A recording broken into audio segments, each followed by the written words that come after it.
1970s were overflowing with rock bands that sold millions, packed stadiums, and dominated the airwaves. But not all of them survived in the cultural memory. Some were swallowed by time, overshadowed by louder legends, or simply forgotten by a world that moved on too fast.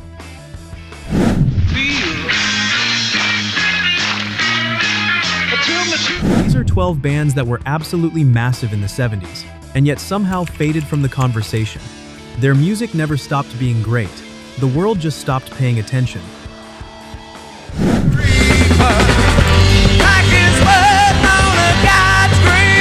In 1971, Grand Funk Railroad sold out Shea Stadium faster than the Beatles did.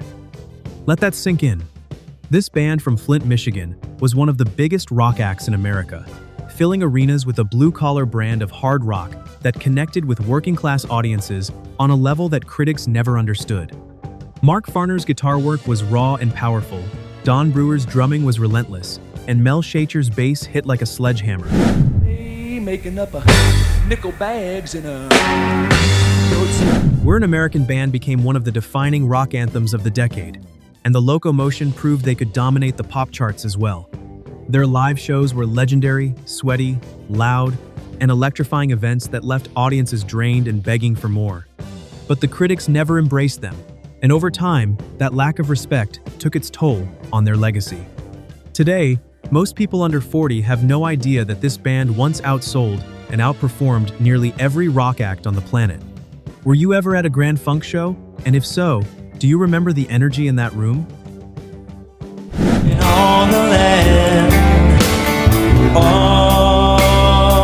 When Paul Rodgers stepped away from Free and formed Bad Company with guitarist Mick Ralphs from Mott the Hoople, Boz Burrell, and Simon Kirke, the result was instant, massive success. Their self-titled debut in 1974 was a monster, driven by Can't Get Enough, and the haunting title track that became one of the most played songs on classic rock radio for decades. Rodgers had one of the greatest voices in rock history.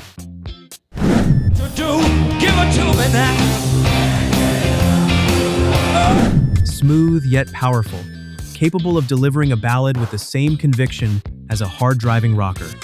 Feel Like Makin' Love, Shooting Star, and Rock and Roll Fantasy kept them on the charts throughout the decade. They were one of the biggest touring acts of the mid-70s, headlining arenas with swagger and confidence. But somehow, despite all of that success, Bad Company's cultural footprint faded. They became a band people, recognized by their songs, but not by their name. The music is still everywhere on classic rock stations, but the band behind it has been quietly erased from the conversation about the greatest acts of the decade. There's some air into this room. I think I'm almost choking from the smell. Three Dog Night had 21 consecutive top 40 hits between 1969 and 1975.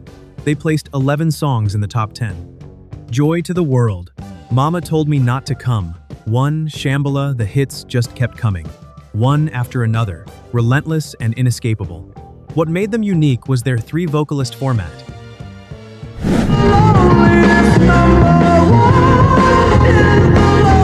Danny Hutton, Chuck Negron, and Corey Wells each brought a distinct voice to the group, and that versatility allowed them to cover an extraordinary range of styles. They had an uncanny ability to pick songs from unknown writers and turn them into massive hits. Yet despite all those numbers, Three Dog Night is rarely mentioned in the same breath as the iconic bands of the 70s. They were seen as a singles band in an album era, and that distinction cost them the lasting respect their catalog deserved. The hits speak for themselves, even if history has been slow to listen.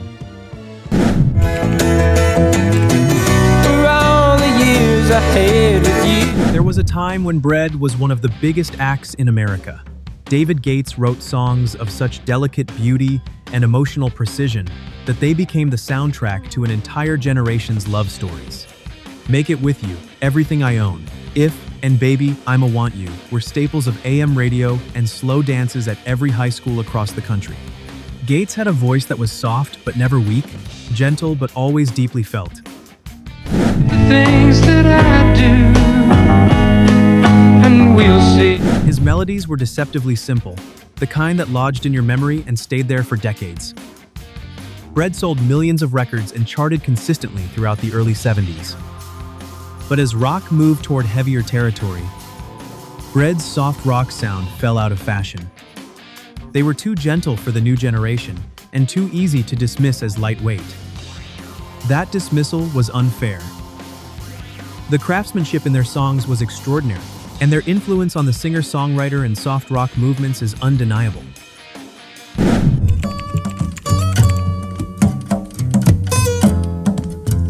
Steve Marriott was one of the most electrifying vocalists and performers in rock history. When he left the Small Faces and formed Humble Pie with Peter Frampton, he created a band that became one of the most powerful live acts of the early 70s. Their 1971 live album, Performance, Rockin' the Fillmore, was a landmark recording, a raw, blistering document of a band at the absolute peak of their powers.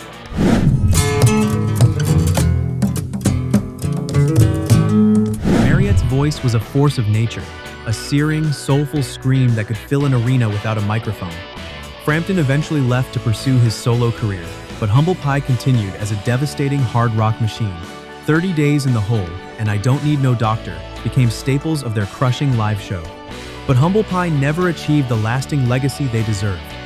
Marriott's tragic death in 1991 robbed the world of one of rock's greatest voices, and without a champion to keep their story alive, the band faded into the background of 70s rock history.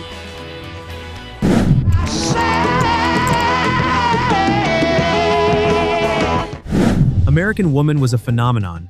Released in 1970, it became one of the most recognizable rock songs ever recorded, a heavy, grinding riff that announced itself with absolute authority.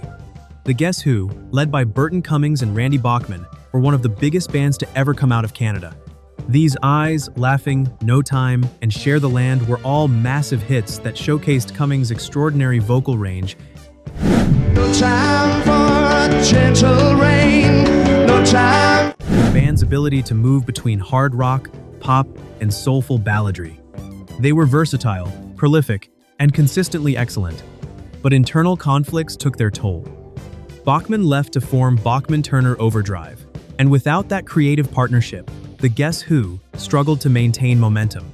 By the mid-70s, the band that had once been unstoppable had fragmented, and their name slowly faded from the mainstream despite a catalog that rivals any band of the era.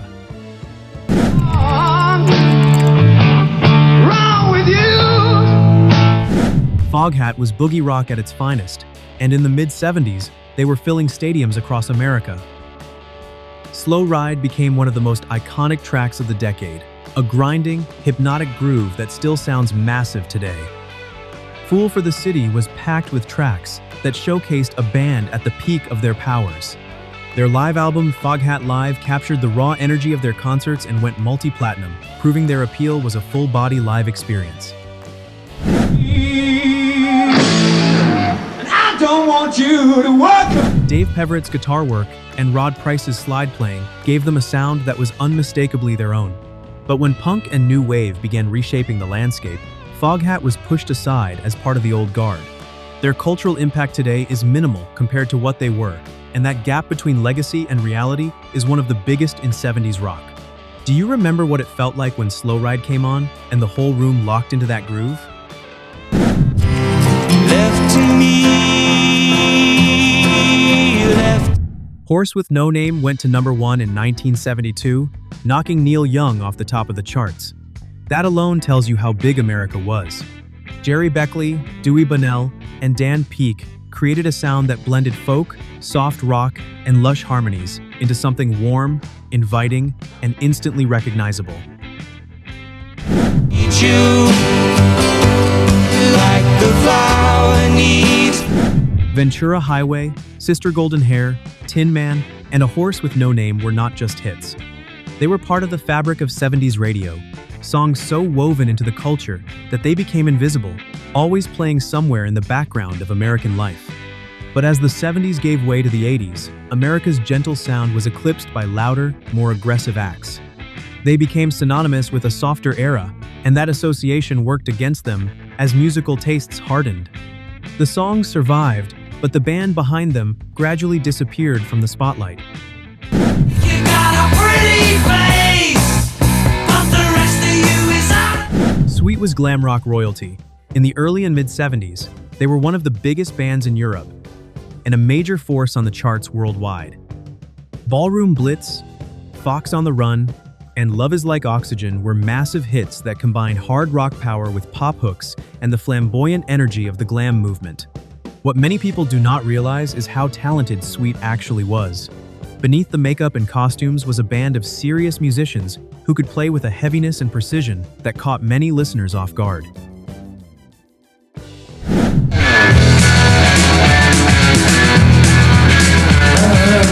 Their later albums showed depth and ambition far beyond their glam image. But Sweet was eclipsed by the larger-than-life figures of the era.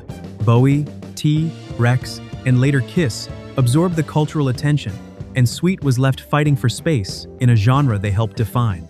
They sold millions, influenced countless 80s bands, and yet their name rarely comes up when people discuss the great rock acts of the 70s.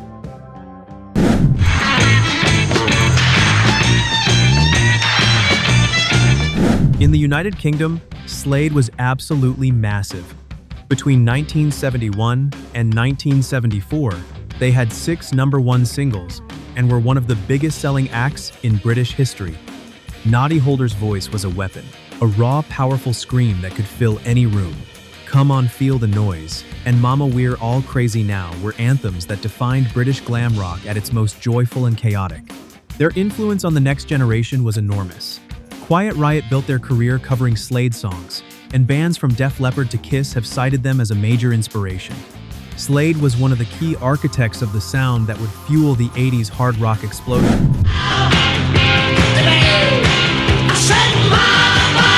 But outside the United Kingdom, their fame never reached the same level.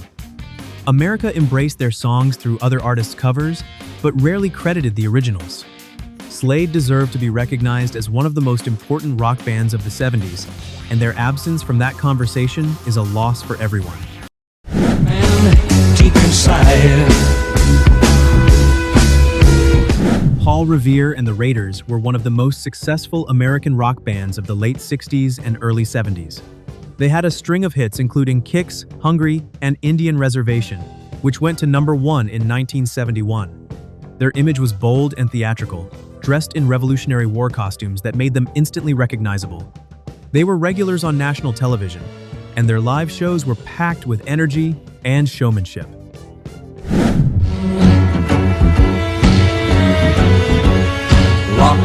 Mark Lindsay's vocals were strong and versatile, and the band's ability to blend garage, rock, pop, and psychedelia kept them relevant through multiple shifts in taste. But as the 70s progressed, the Raiders fell out of step with the times. Their theatrical image became harder to sell in an era moving toward raw authenticity, and the hits stopped coming. They went from arena headliners to nostalgia acts seemingly overnight, a fate that erased decades of genuine achievement from public memory.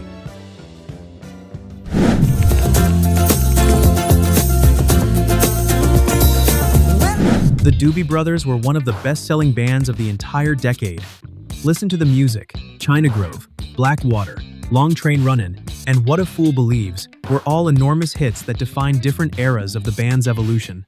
Tom Johnston's guitar-driven rock gave way to Michael McDonald's smooth, soulful keyboards, and both versions were massively successful.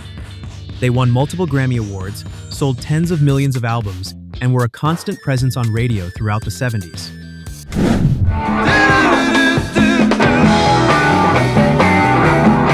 Patrick Simmons and Johnston created some of the most infectious guitar riffs of the era, and when McDonald joined, the band reinvented itself without missing a beat. Yet despite all of that, the Doobie Brothers are rarely discussed as one of the defining bands of the 70s, the way the Eagles or Fleetwood Mac are. They are still active, but their status as one of the era's true giants has been diminished by time. The numbers do not lie though. The Doobie Brothers were massive, and their catalog is one of the richest of the entire decade. 12 bands that filled stadiums, sold millions, and ruled the airwaves of the 70s, and yet the world moved on and left them behind. The music never faded, even if the fame did. So the next time one of these bands pops up on your playlist, turn it up and give them the moment they earned decades ago. Tell us in the comments which of these 12 bands you think has been the most unfairly forgotten. Keep the volume up, and we will see you in the next one.